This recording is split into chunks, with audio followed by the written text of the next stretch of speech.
Who is this mysterious shapeshifter, known to be a powerful raven one moment and a woman who washes the blood of the clothes of dead men the next? Who is this mighty tribe of supernatural entities who came through the sky from the north?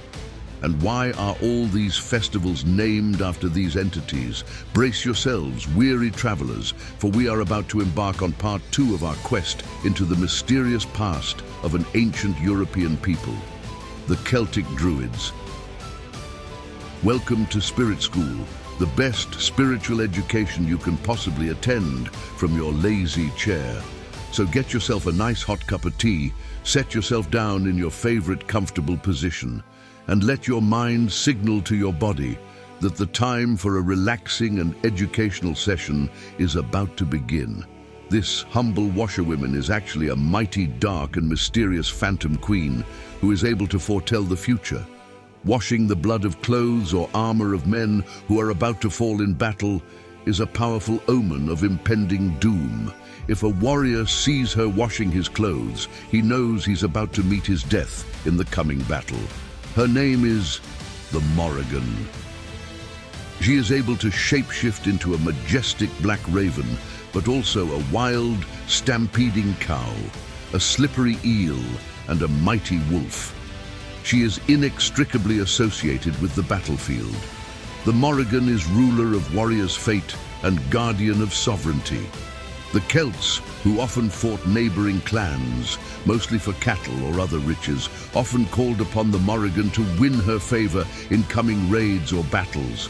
Some call her a powerful druid, some call her a sorceress or goddess.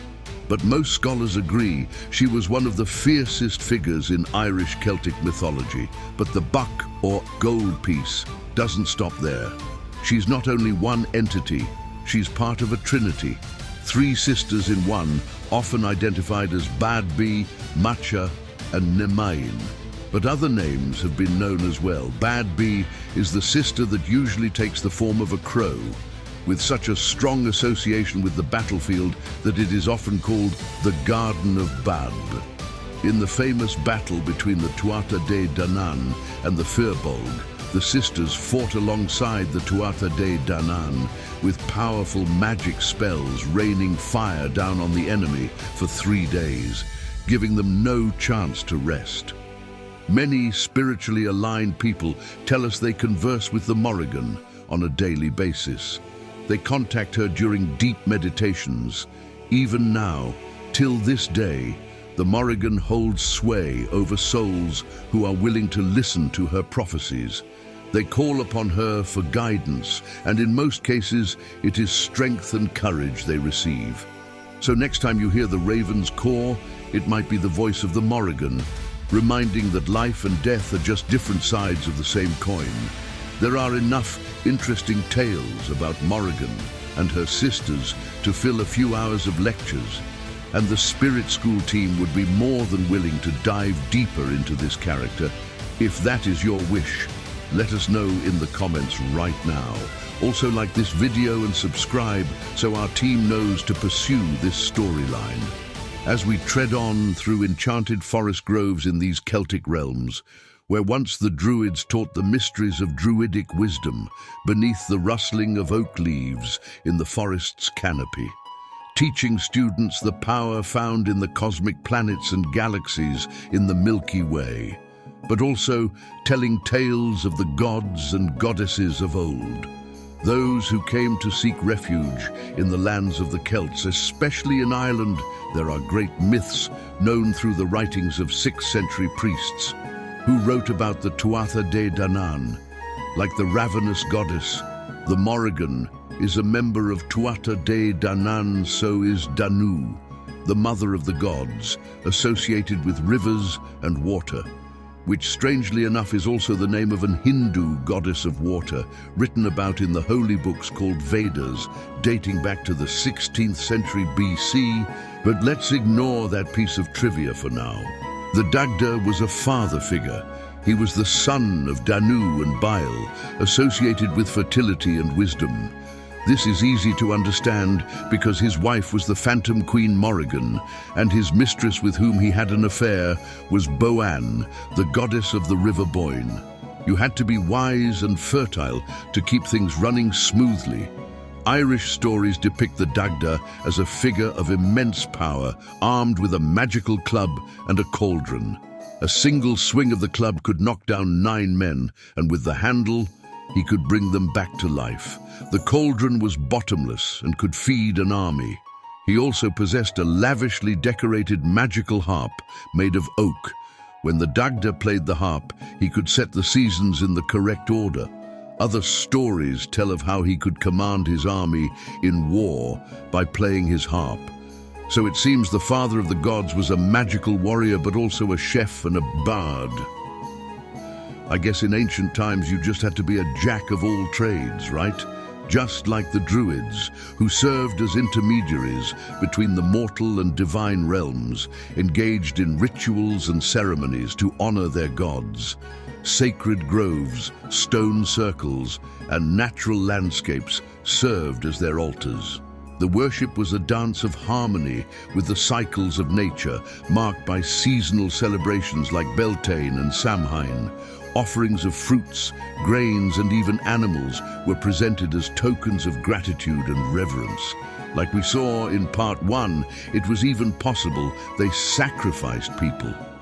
The religious practices of the Druids were closely tied to the beliefs of the Celtic people, and the pantheon of deities they worshipped was extensive and diverse. They believed in reincarnation just like the Hindu religion. Upon the death of a person, the soul travels to another person. This belief was not only very spiritual, but it also was thought to inspire warriors to give their life without fear on the battlefield, making it possibly one of the biggest reasons Celts were such fearless warriors.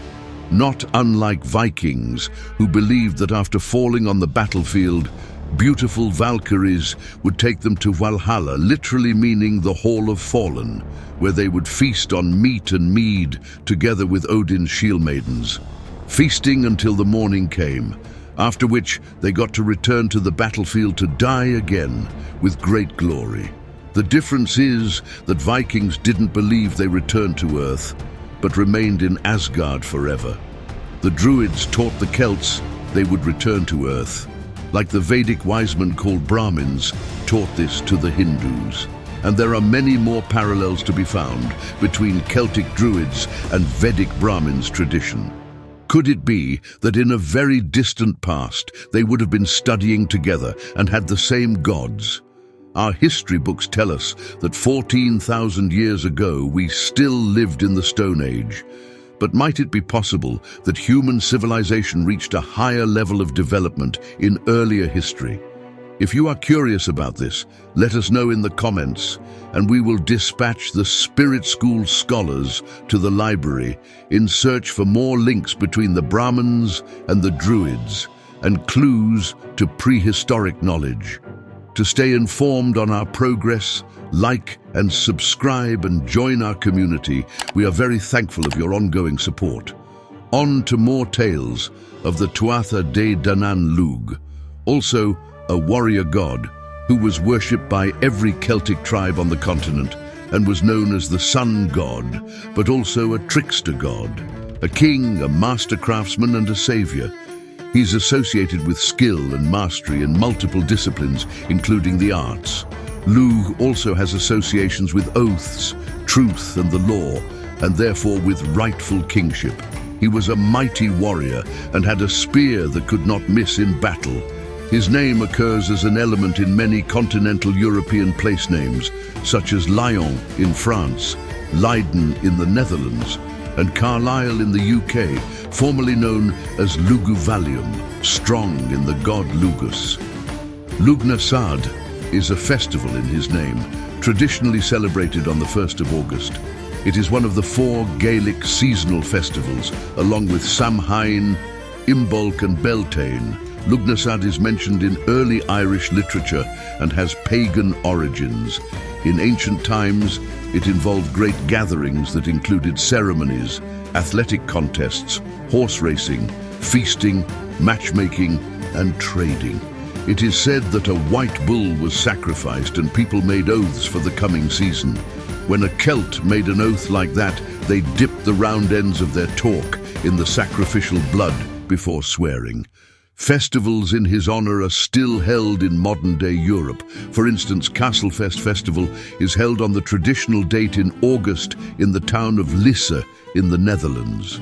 Castlefest has almost all the same elements of the ancient Lughnasadh festival, including feasting on mead, trade opportunities, matchmaking, and even the burning of a large effigy called the Wickerman. Now let us get back to ancient times. Julius Caesar befriended a Celtic Druid named Divitiacus.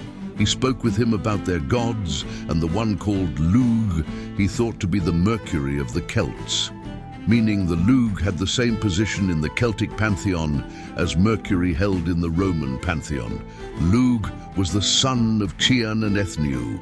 Cian is a heroic member of the Tuatha de Danann and son of Danu, which makes Lugh the grandson of Danu. Many different versions in folklore are known where Lugh resurrects his father, Cian. These stories must wait for another time, because there is another goddess growing impatient, that a goddess not to be trifled with. Brigid, the Exalted One, was a goddess associated with wisdom, poetry, healing, protection, smithing, and domesticated animals. She was highly revered and had a festival dedicated to her known as Imbolc. The Imbolc festival is a fertility festival and called the Light Festival, which might have something to do with the fact that 31 of January, the traditional date of Imbolc, the days have begun to lengthen again after the dark winter days. Therefore, Brigid was also associated with light.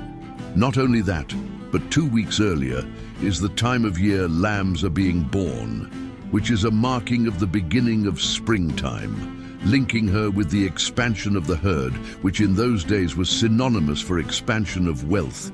It is said she had 2 oxen who had a magical ability. The oxen cried out as an alarm when plundering was taking place anywhere in Ireland, which probably referred to cattle raids, which was one Celt's most passionate pastime. If you enjoyed this video, please take action now and join our community of spiritual scholars, and press subscribe and ring the notification bell. That way you will be kept up to date about future videos. Please enjoy the next Spirit School video.